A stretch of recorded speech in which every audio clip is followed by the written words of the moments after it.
All right, council member, we are now live on YouTube and you may begin when you're ready.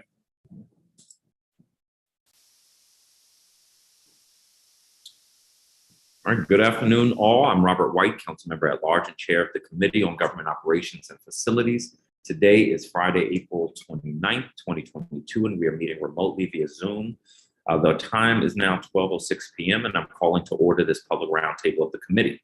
Today, we will review three proposed resolutions: PR 24-629, Commission on Fashion Arts and Events Brandon Andrews Confirmation Resolution of 2022, PR 24-630, Commission on Fashion and Arts Events, Fashion Arts and Events, Eugene Simms Confirmation Resolution of 2022, and PR 24-631, Commission on Fashion Arts and Events, Lanesha B. Jackson Confirmation Resolution of 2022. As their name suggests, these resolutions will confirm the reappointment of Chair L. Jackson and Brandon Andrews and the new appointment of Eugene Simms to the Commission on Fashion Arts and Events. The commission brings together both full-time public servants and volunteers from the fashion and beauty industries. In 2008, the council passed a law laying out the commission's duties, which include advising us, the council, the mayor, and the public on industry matters, promoting the district as a fashion and beauty hub, developing a fashion retail corridor in the district, and creating initiatives to support school children pursuing fashion and beauty industry careers. I appreciate the work that the commission's current members are putting into this mission. I'm hopeful that today's nominees will continue to bring experience, fresh insights, and the drive needed to help strengthen the district's creative workforce. Now, the way these commission nominations work under DC law is that the mayor nominates appointees by introducing a resolution that the council can approve. If the council takes no action within a certain period of time, then these nominees are deemed approved. But our committee's preference is always to hold a roundtable on nominees to boards and commissions within our jurisdiction to ensure there is an opportunity for members of the public to comment if they wish and gather feedback from members of the committee. Since these resolutions will be deemed approved on May 8th, this roundtable and the written questions we sent to each nominee in advance will help us decide whether we want to allow them to be approved or file a disapproval resolution to extend our review timeline. PR 24-629 would reappoint Brandon Andrews as a commission member for a term to end on April 23rd, 2023. Mr. Andrews serves as an active commission member on CFAE. Mr. Andrews works as Gage co-founder and chief product officer, a partner of Republic Venture, CEO of Inexorable, Inc., and a senior consultant of Value Partnerships. In his various roles, he executed nationwide casting tours to broadcast the contributions of entrepreneurs of color on majority television networks, including ABC's Shark Tank, Steve Harvey's Thunderdome, and CNBC's Money Dispute. He has led casting for Revolt's BET Black, managed the Tech to Wealth Tour, served as pitch coach on Anita B. Org's Pitch Her, and Dallas Cowboys linebacker Jalen Smith's Minority Entrepreneurship Institute Showcase. He has served on the Open Gov Foundation Board of Advisors, the Entrepreneurship Advisory Council, the International Game Developers Association, the Verse Game Developers Steering Committee, and as chair of the DC Commission on National and Security and Community Service. PR 24-630 would newly appoint Mr. Eugene Simms as a commission member for a term to end in April 2025. Mr. Simms is a native Washingtonian. He is the chief style curator for ESA Style LLC, where he leads delivery of fashion projects, including the selection of garments and accessories for fashion publications. He has over 10 years of experience evolving his craft from personal styling to costume design for theater and film. As the former store manager for Fia's Fabulous Finds, Mr. Simms devised and executed strategic marketing and merchandising strategies to increase profit by 37%. Mr. Simms has worked on national and local productions, including The Color Purple, the musical, and When Boys Exhale. Mr. Simms has also worked backstage at Indie Fashion Week DC. PR 24-631 would reappoint Lanesha B. Jackson as commission member for a term to end in April 2024. Ms. Jackson is the current chair of the CFAE. She has elevated CFAE to an extremely active group, now taking full advantage of virtual platforms. Ms. Jackson has cemented her success as a luxury fashion industry expert by increasing business revenues fostering stakeholder relationships, and developing business strategy to develop partnerships. She has 20 years of experience in the retail and wholesale industry and has committed herself to the fashion commerce expansion of the district. Before we start the hearing, I just want to lay out our ground rules for witnesses. Everyone should have received a copy of the witness list yesterday. I'll call the names on the list in the order that they appear on the list. When I call you, the staff will promote you so that you can testify. When you're promoted, you will drop out of the hearing momentarily and come back into the roundtable as a panelist. At that time, you can unmute yourself to testify. Public witnesses have 4 minutes to testify, while advisory neighborhood commissioners are provided 5 minutes to testify. So with that, I'm going to pull up our public witnesses: Jennifer Moore, Harley Morgan, Denise Davis, and Samantha Simms.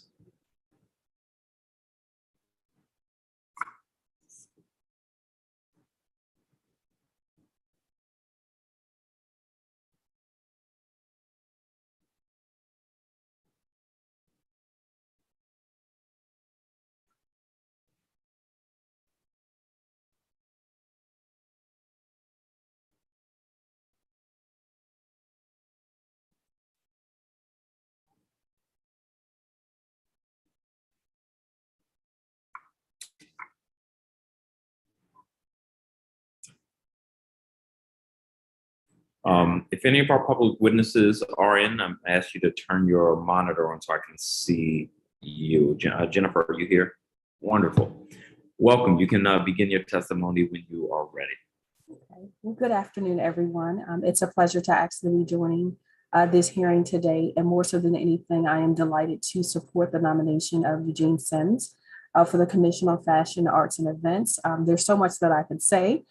However, in the 4-minute timeline that has been given, what I can say is that I have known Eugene for the past 6 years, and all that you have shared thus far, I can confirm in some regard. Personally, I've had the pleasure of being able to have utilize some of Eugene's services, from styling to also being a partner with him in a production as well, in terms of producing a show that supported fashion and also particularly supported women over 40 in that particular industry of fashion. So furthermore, I believe that he would be a great addition to the Commission on Fashion, Arts, and Events. The other side to that, I would also say that he's not only passionate about what he does from a fashion aspect, but he's also very passionate about supporting his community and the realms and skills that he has.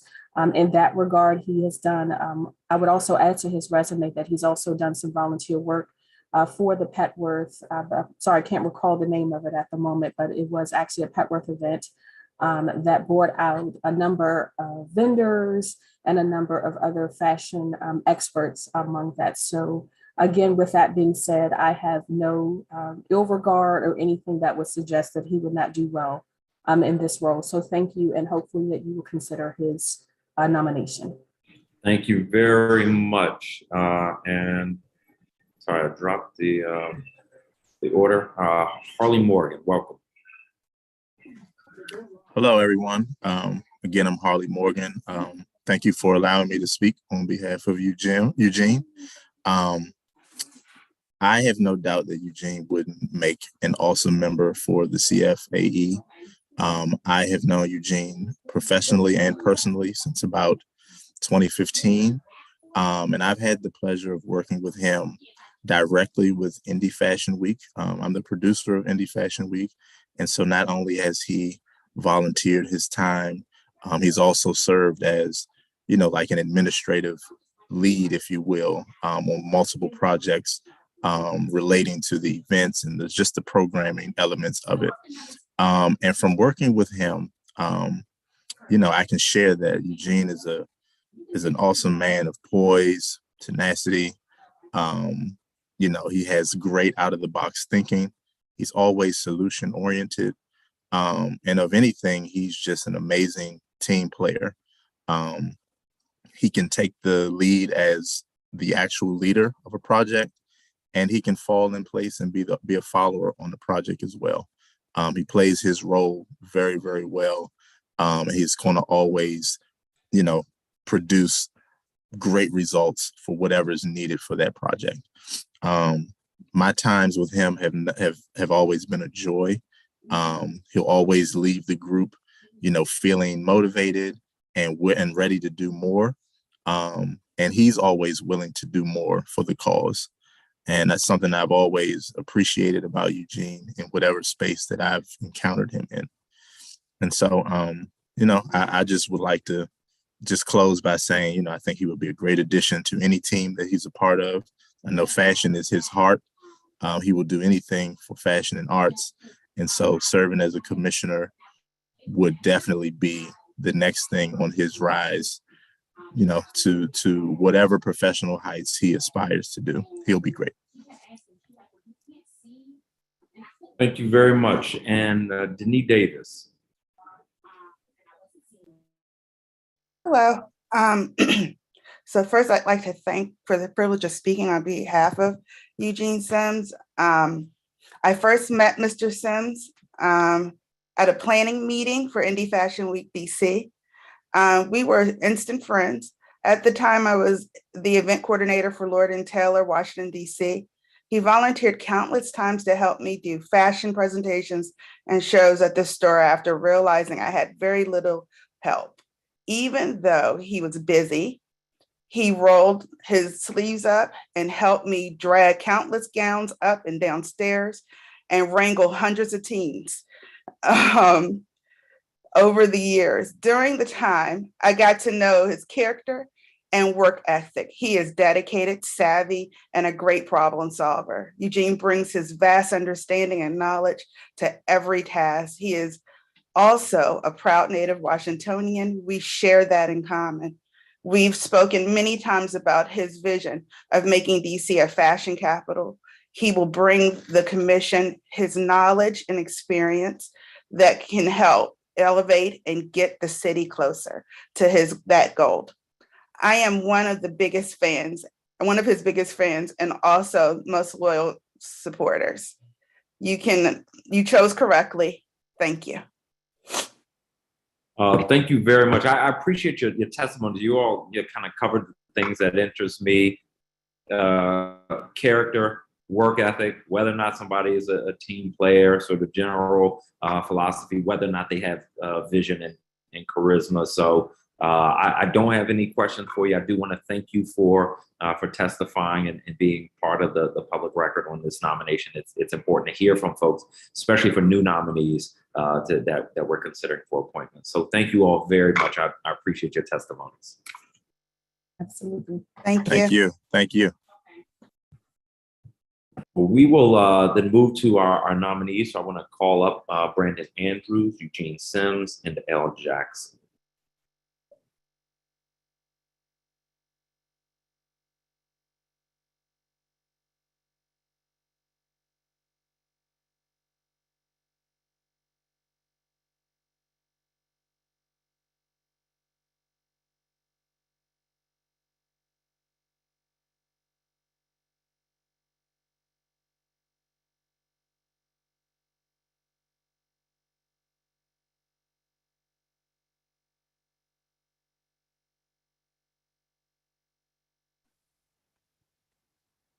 Hello. So there we are. How are you? Great. How are you doing? Doing well, Blake. I'm sorry. Oh, please go ahead. I want to welcome all three of you. Glad to have you with us today. Glad to be here, Councilmember White. Thank you. All right. Well, we're gonna stay in the order of the agenda. So we'll start with Brandon Andrews. Welcome. Good to see you, and you can begin your testimony when you're ready, and you will be followed by Eugene Simms. I don't know why they put you last, L. Jackson, but we'll stay with the agenda order. So, Mr. Andrews, please, when you're ready. Thank you so much. So good afternoon, everybody, and Chairperson White, members of the Committee on Government Operations and staff. I'm Brandon Andrews, a resident of Ward 1 and nominee for reappointment to the District of Columbia Commission on Fashion, Arts, and Events. Thank you for the opportunity to share why I'm uniquely qualified to support the fashion and beauty industry and creative economy in the District of Columbia. As you know, the District of Columbia has a vibrant fashion ecosystem and creative culture This ecosystem drives positive impact in entrepreneurship, education, city marketability, sustainability. Working with my fellow commissioners, I've spent the past few years building the infrastructure needed for this ecosystem and its ability to grow. I look forward to continuing this work. My DC story begins like the story of many others with government. I moved to Washington, DC to work in the United States Senate. Through the often drab business attire of Capitol Hill staffers, I found fashionable rays of sunshine. These pops of color and style showed an intention to not only be competent, but also captivating. Personality punctuated parliamentary procedure and provided a unique connection to the people and places impacted by the legislative ideas being discussed. This fashionable subculture was not a nice to have on the Hill. It was necessary. It's necessary in the House and Senate office buildings. It's necessary at the Wilson Building, the home of DC government, and it's necessary across of our city. Understanding this, while working on the Hill, I was excited to meet past Commission on Fashion Arts and Events Chair Christine Brooks Cropper as she worked to form the Fashion Caucus on Capitol Hill. She explained her work to use public policy to support fashion and beauty entrepreneurs and creative culture. I had, by that time, spent several years working as a published model with local, national, and international brands. In addition to that, a fellow Hill staffer and I also created the 2009 Fab 50 on the Hill list in Politico, a now annual feature highlighting the most stylish staffers and members on the Hill. Moreover, my work as a model for a number of local designers pulled me into the business of fashion. I worked to understand not only how designers created their pieces, but also what economic models supported their businesses. As I transitioned from Capitol Hill to become an entrepreneur myself, I began assisting entrepreneurs and brands with developing their businesses in the district. I also looked for more ways to use my expertise in public policy and communications to support creative entrepreneurs. I've continued that work professionally and during my time on the commission. I work as a casting consultant for a number of TV business shows, including Shark Tank, Children in CNBC, Bet on Black, a new business show on Revolt. After reviewing tens of thousands of applications from businesses of all types and analyzing thousands of business plans, I know there are specific things that creative entrepreneurs need. If reappointed, my goal is to work with my fellow commissioners to get them what they need. During my time on the commission, we've worked with our partners at the Office of the Deputy Mayor for Planning and Economic Development, Department of Small and Local Business Development, and other agencies to identify where fashion and beauty entrepreneurs are in the district and what their needs are. We built a database, relationships through meetings and events, and a number of detailed plans to meet the moment. Through education, entrepreneurship, and marketing, the impact of the fashion industry in DC is clear. What is also clear is that more needs to be done. According to the Deputy Mayor for Planning and Economic Development Creative Economy Strategy for the District of Columbia, the creative economy accounts for over 100,000 jobs, contributes billions in gross state product, and adds hundreds of millions of dollars in the district's tax base each year.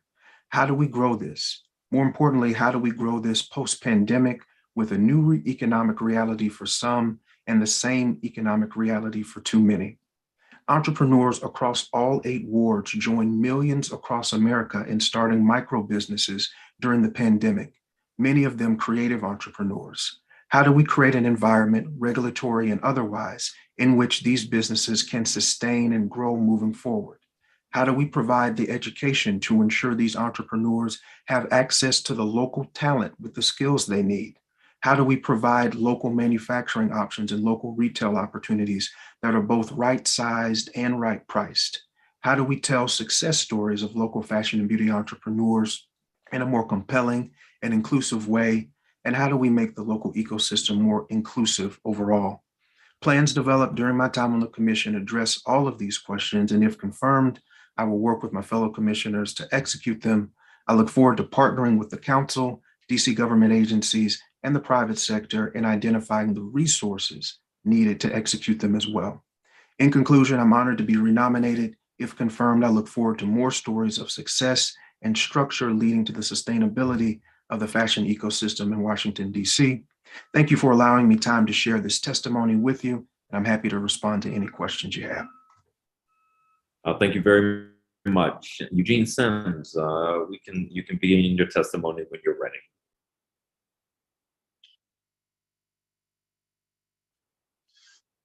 Thank you, Councilmember White. Good day, good people. I hope you all are in good spirits and thoughts this afternoon. I want to thank God, the committee members, council members, ladies, gentlemen, and non-binary individuals who graciously joined us here today. I would like to thank Mayor Muriel Bowser for this nomination. Also, I would like to thank the Chairwoman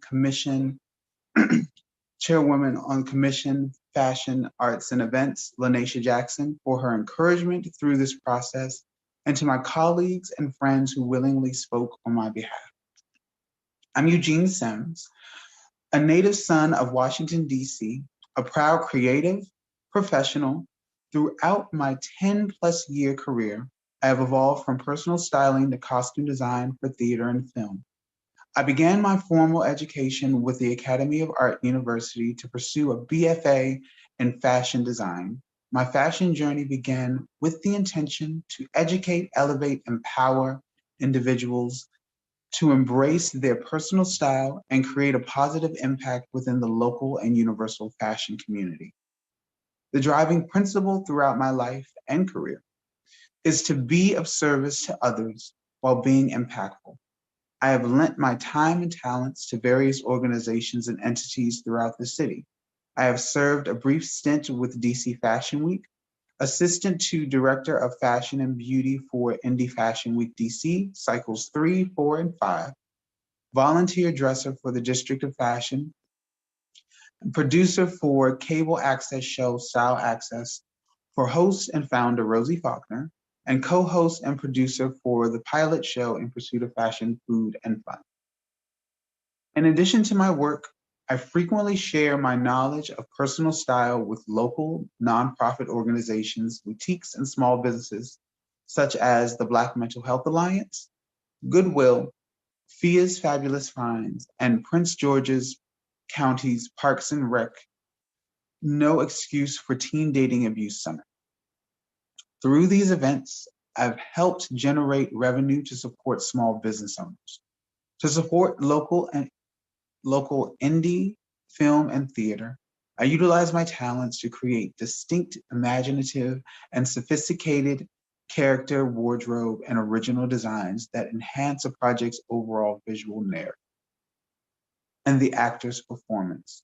Most recently, I contributed to playwright Anthony Green's sold-out touring company of When Boys Exhale and Netflix live immersive experience, The Bridgerton Experience, DC. My devotion to my craft and city has afforded me the opportunity to serve in both assisting and leadership roles within large and small organizations. This work has allowed me to better understand the organizational structure, mission, and industry impact that key individuals and entities have to assist the Commission to achieve its overall mission, to position Washington, D.C. as an emerging market for the fashion and beauty industry through effective stakeholder engagement, strong partnerships, and growing economic vitality. I strive to uphold this mission while furthering the objectives to nurture present industry talent through business development assistance, financial support, and establishing a network of academic and trade apprenticeships to allow for positive growth. Addressing these aforementioned factors lays the foundation for cultivating and sustaining the next generation of industry innovators to thrive. As a new business owner, I desired access to the knowledge and skills that I only gained through failure and experience. I struggled to achieve foundational growth due to a lack of access to capital while balancing a full-time job I hated. I want to grant a leg up to new professionals with a dream and a plan. The Commission can help new entrepreneurs to grow by nurturing the strategic partnerships the Commission has established with fellow government organizations such as the Department of Small and Local Business Development, the DC Commission on the Arts and Humanities, and the Office of Cable Television, Film, Music, and Entertainment. These partnerships can foster career development and potentially access to capital. My personal and professional philosophy is style is a reflection of everything you are as an individual. I intend to bring my full self to my role of serving on the commission and look forward to the guidance and collaborating with my fellow commissioners to better serve our city. I would like to close by again thanking you, Councilmember White and Mayor Bowser, for this opportunity.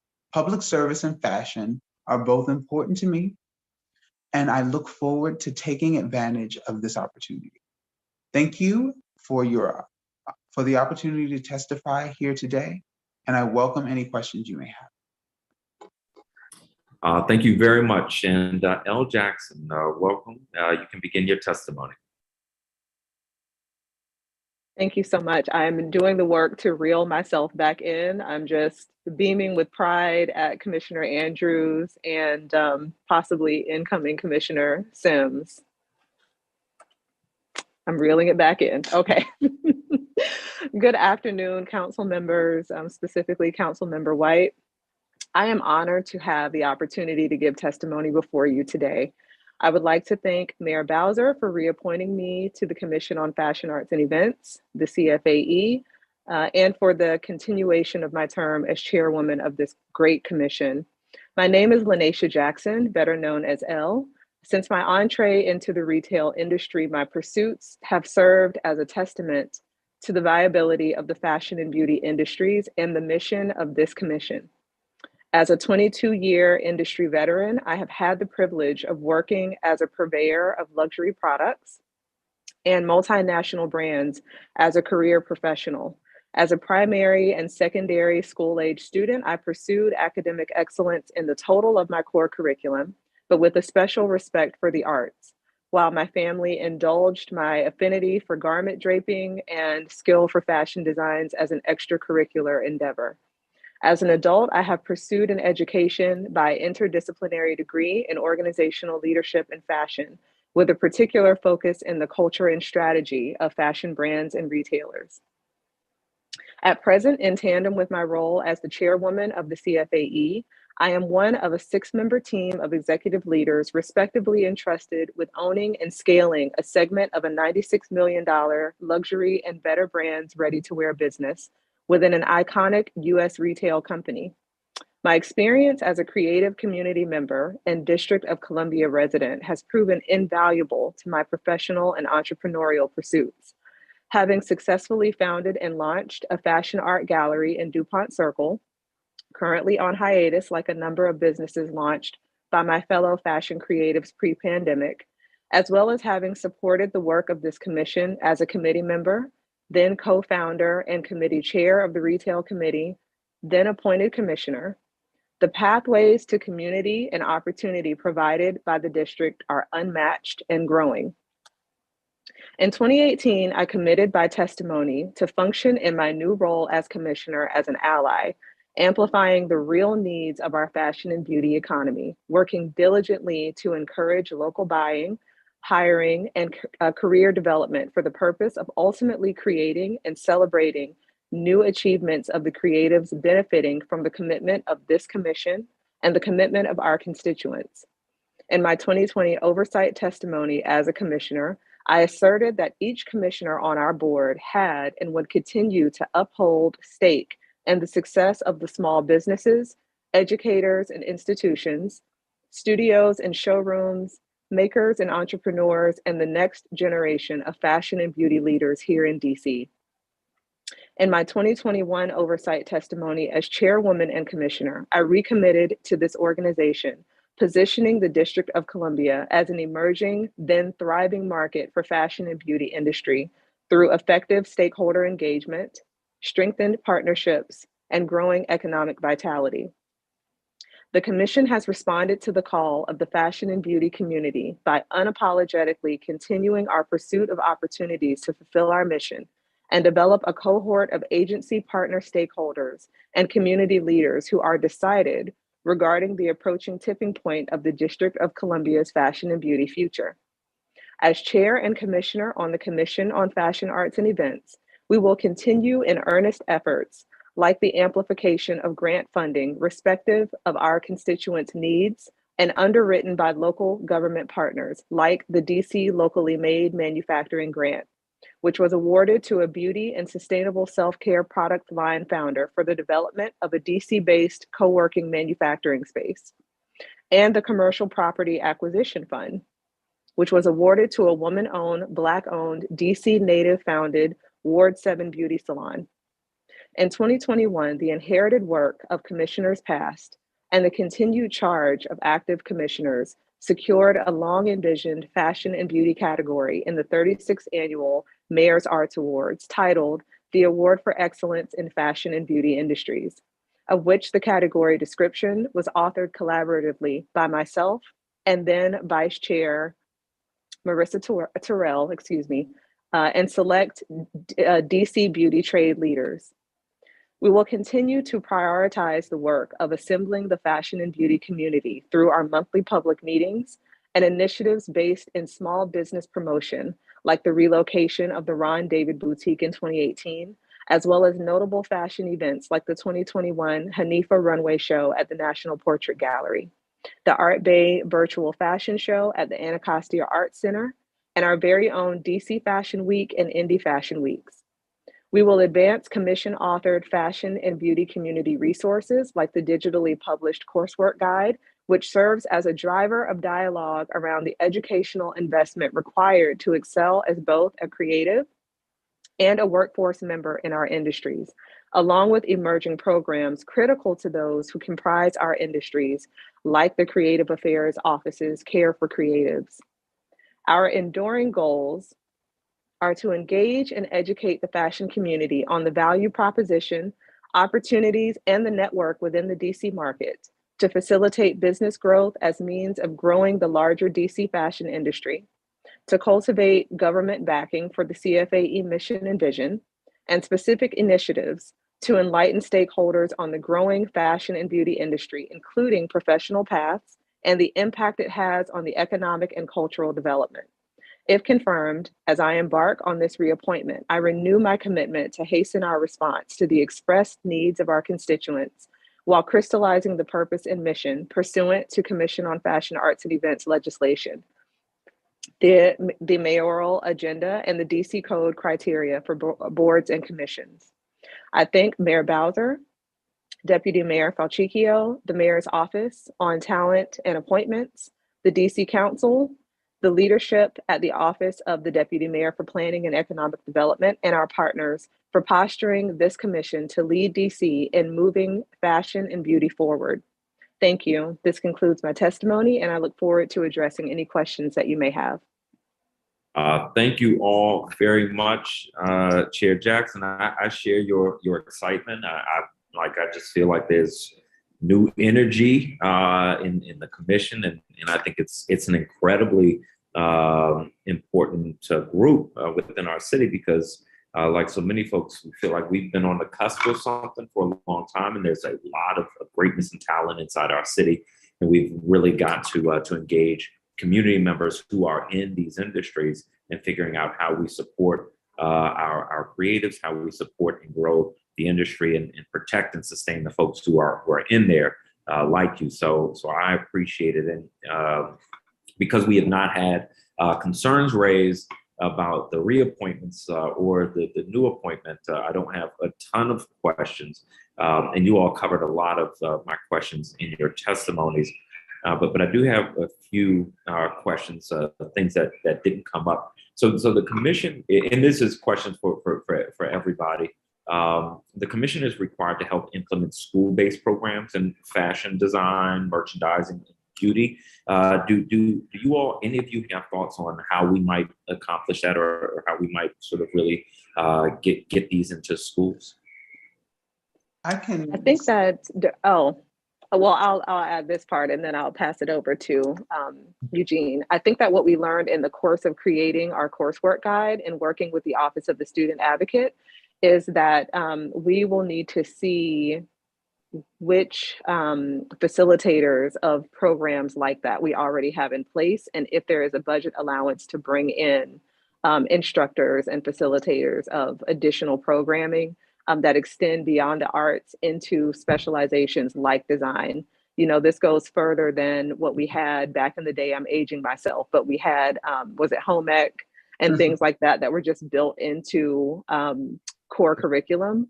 So I think it begins there with kind of finding out who we have that could facilitate it and seeing where we have a little bit of room to bring in programming like that, along with the instructors equipped to do so.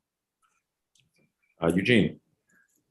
To further Chairwoman Jackson's point, and finding those instructors, they truly reside within the city. There are a number of fashion designers who may not be as prominent or at the forefront, but they still have the skill set and the knowledge. And what we can subsequently do is reach out to those individuals, tap into their intellectual property, and share it and pass it forward with the next generation so that that information isn't lost, that the newer generation can have those tangible skill sets such as drafting, pattern making, draping.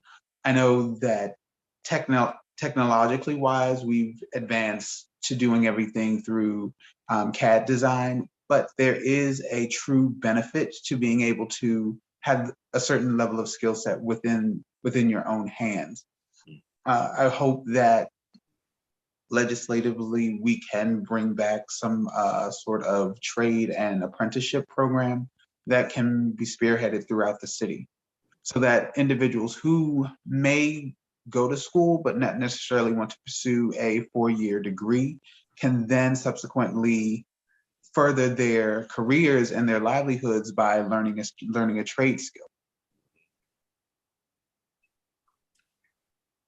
Yeah, and if I can add something really quickly, two things come to mind here in addition to what's already been said. One of our fellow commissioners, Commissioner Worrell, actually leads part of the summer youth program in the district, and I know he integrates fashion, merchandising, some of the skills that Eugene alluded to in some of that programming. And so potentially we could use that as an on-ramp, taking those students from that program and having them, along with the requisite resources, start clubs or start organizations within their individual schools as a way to even informally begin getting some of the education that's sorely needed. I think one of the things that I've seen is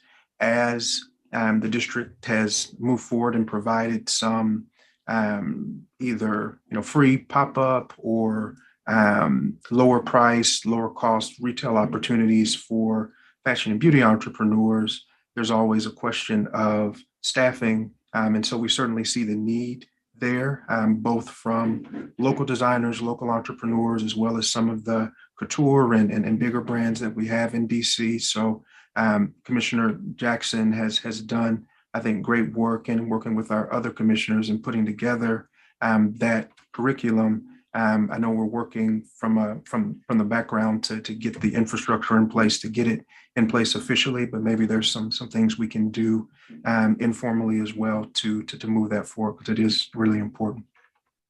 So to this point, I have really incredible ideas, and this is the reason it's so important to have an active commission, because we want you all to work through these types of ideas and make formal recommendations to the administration, to the council. I think that you all are much more poised and positioned to develop these ideas than the council or the mayor are. And so I think we are operating at our best if you continue to push these ideas. So I'm excited to hear these kind of ideas, and really excited to see what develops from the commission.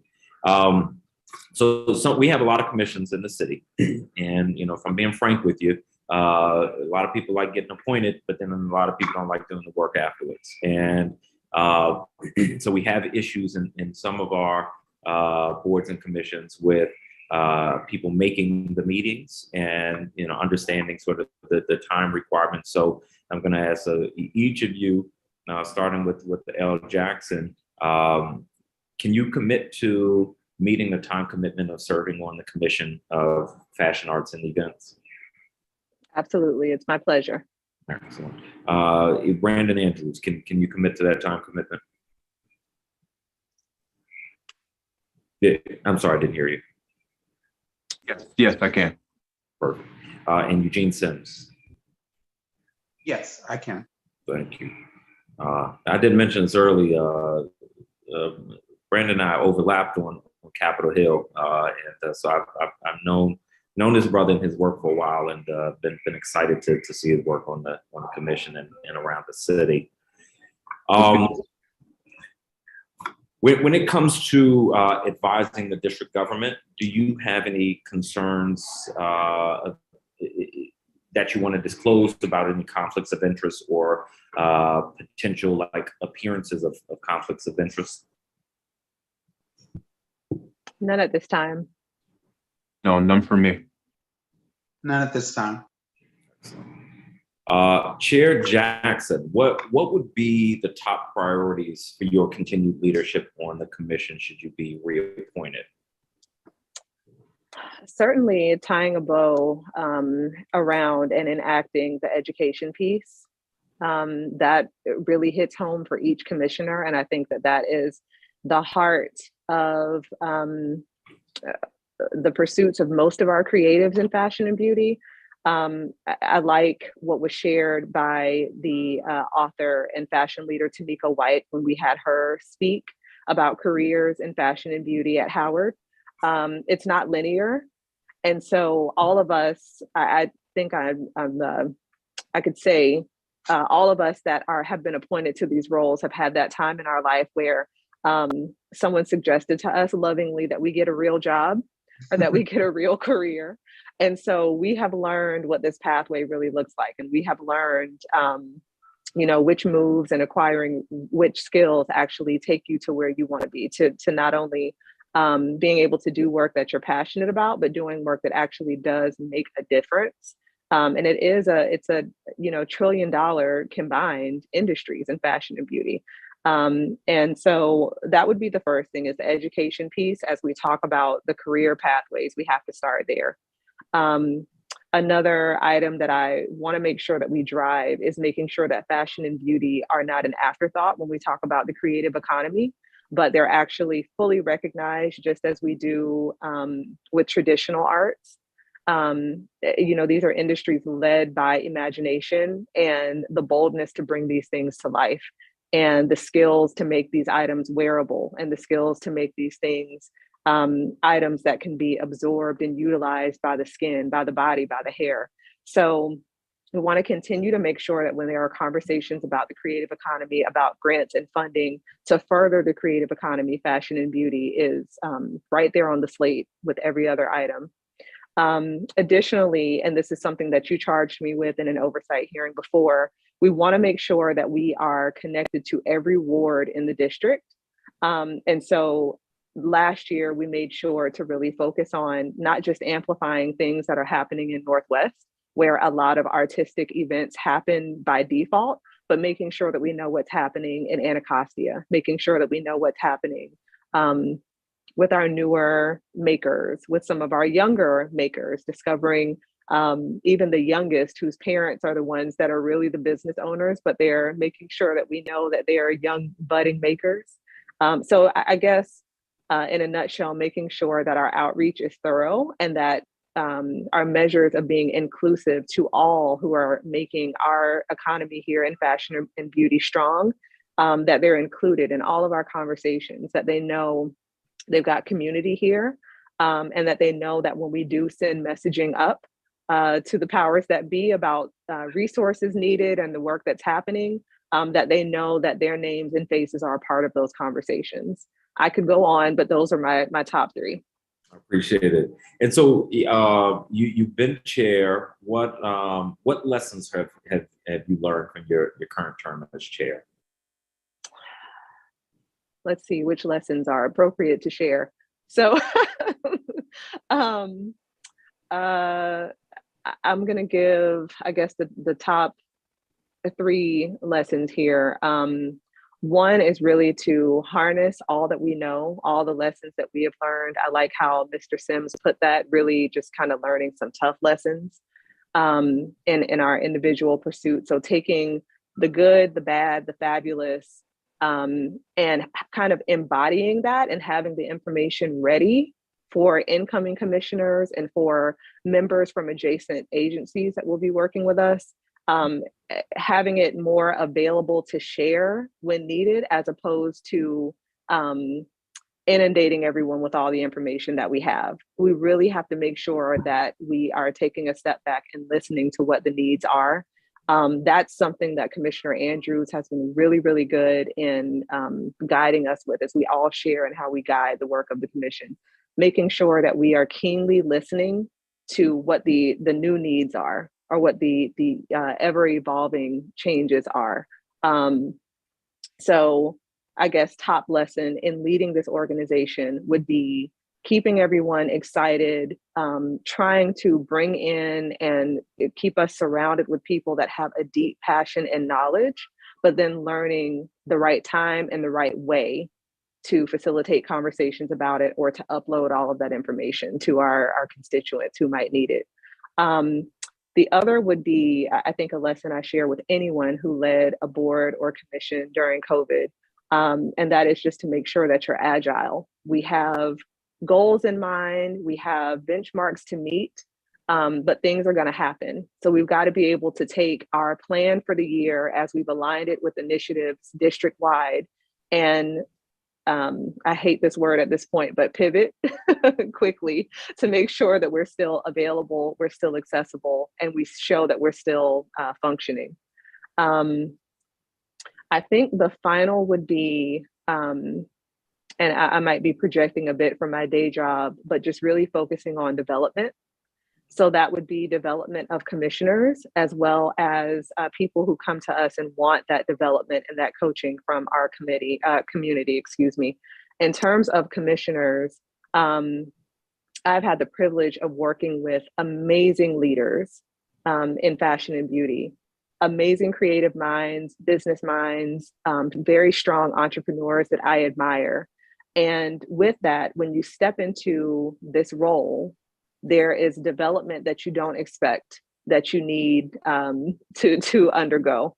And that is making sure that you understand the guardrails of local government. You understand that even if we all recognize that there is one designer that is just absolutely amazing, we need to make sure that we have the lane open for the designers that maybe aren't amazing just yet. They're developing, right? We can't just focus in on one type of business, one ward, one craftsman that we really enjoy speaking with or highlighting.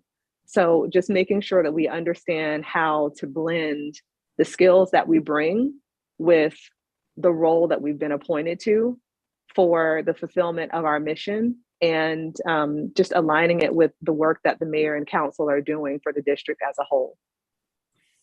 I appreciate that, the thoroughness.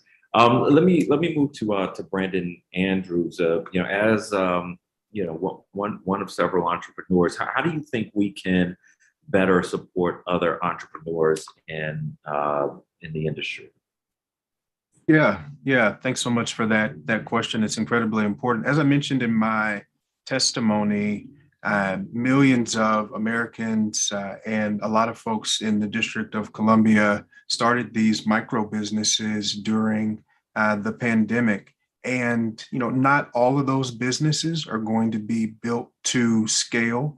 Some of them are going to be content with selling stuff on IG and having drops happen on a quarterly basis, or maybe doing a couple of things a year. But for those businesses that are interested in growing and scaling the business and potentially having a retail location and interested in getting on a runway, we have to have the ladder to be able to take them from, okay, I maybe want to do something. I have these ideas. I want to create something. I want to put this out into the world, to now there's this respected brand and success story, et cetera. And I think that starts with the regulatory environment. So ensuring that people can easily start a business in DC in terms of the filings and getting a business license.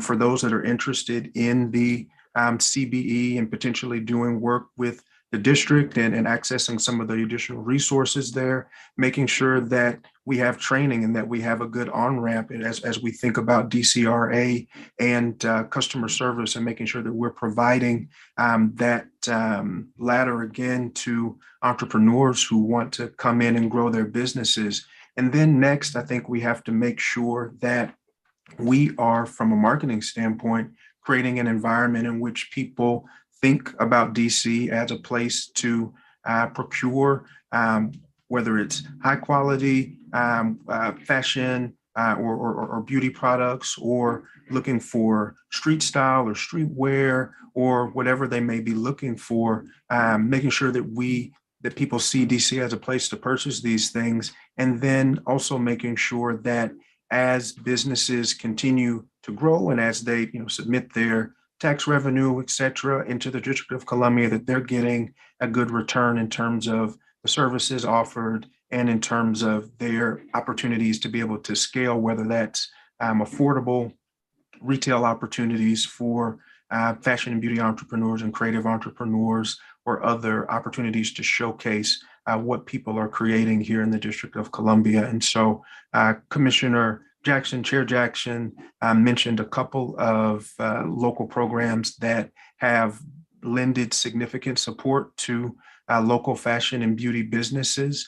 I think we need, certainly more of that. The manufacturing facility that got funding last year, I think, is going to be an incredible boost to local, in particular, beauty businesses, because there's often this gap between I'm making stuff in my kitchen or I'm making stuff in my basement, and I've got some demand, but now I've outstripped that capacity in my kitchen and capacity in my basement, but I also can't afford to go out to a co-packer or go out to a big manufacturer and actually procure their services to scale up my businesses. There's very often a gap between where some of those businesses are that have some traction and where the manufacturing contracts are in terms of their cost. And so I think this will be a great, not just test, but I think it'll be a great testimony to how government can stand in that gap for entrepreneurs in a real way, and expanding on that to not just more small scale manufacturing for local beauty entrepreneurs, but even looking at potentially larger scale manufacturing as the economic environment supports it, I think will be great. And so those are things that come to mind for me. First, making sure that it's easy enough to start a business. Two, making sure that we're marketing this place as a place that has quality fashion and beauty products, making sure that we're sharing those success stories, and then also making sure that as businesses grow, that they have the infrastructure, manufacturing, retail opportunities, and otherwise to be able to build their businesses here successfully. I appreciate that.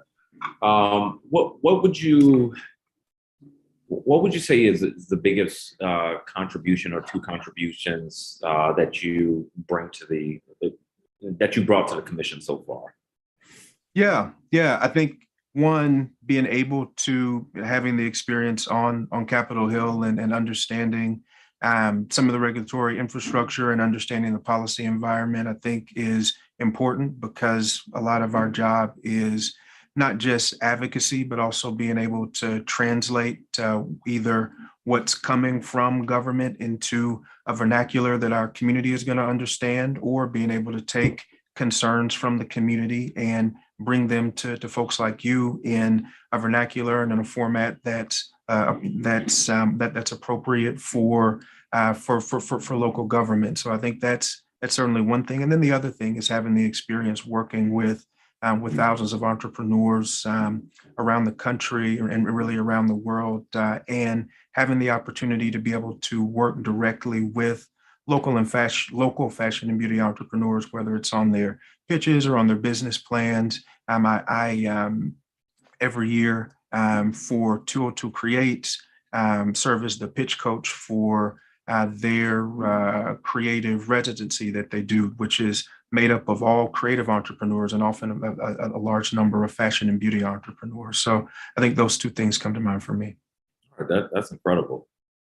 Eugene Simms, what made you want to join CFAE?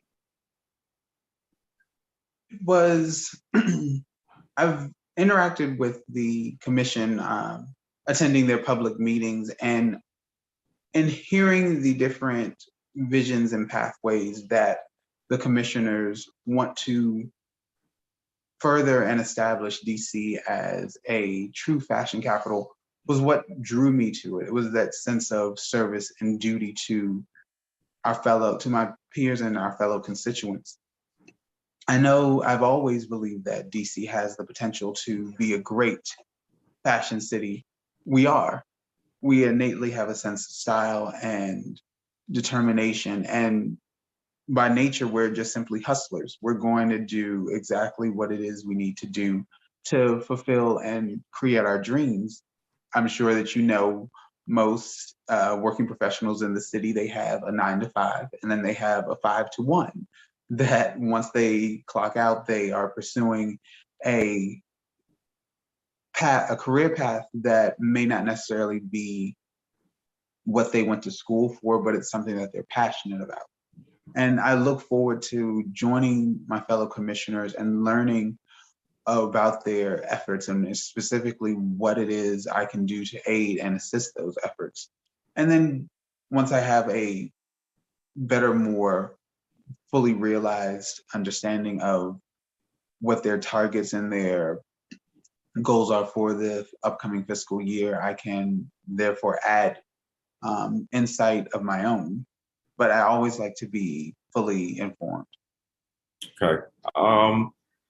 And what unique perspective will you bring to the commission should you be appointed?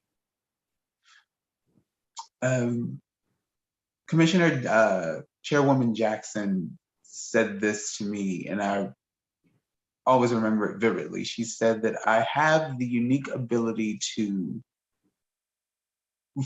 fly below the radar, which affords me to see a 360 view of things.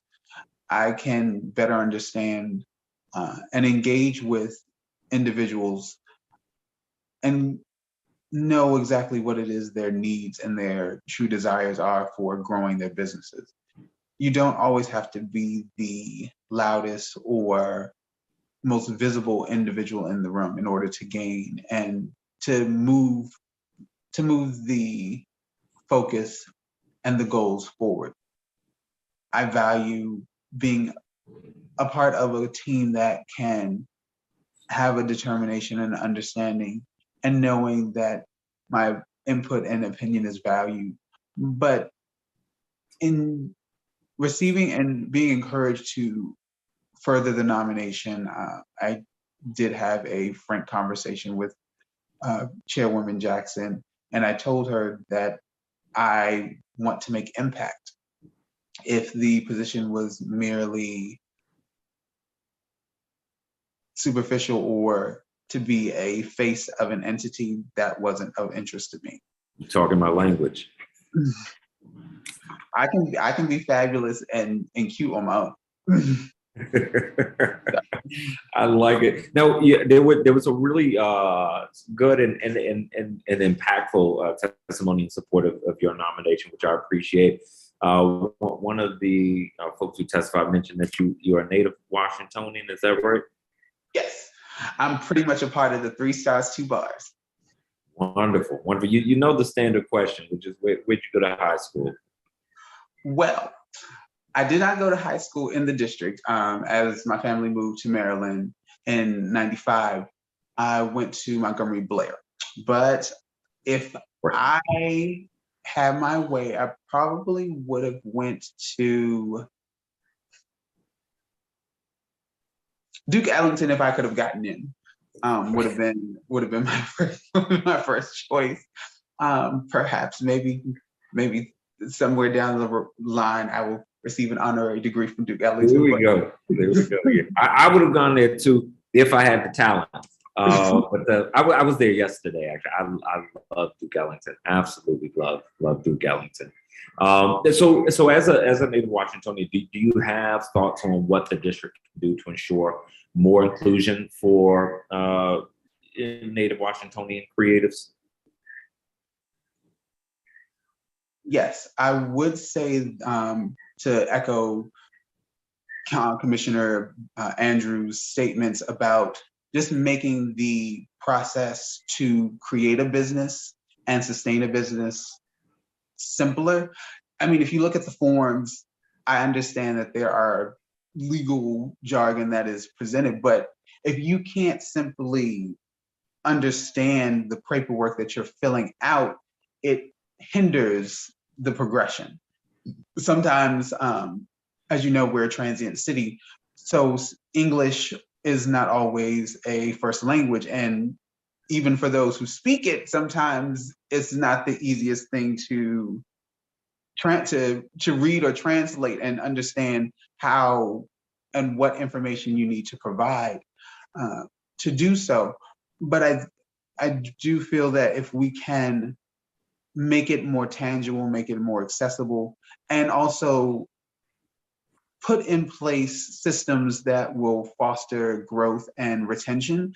I know of countless creatives who rep the city, but unfortunately no longer live or thrive in the city. They've moved to other fashion capitals, and I want that to end. Yeah. I believe that we do have the space, we do have the acumen.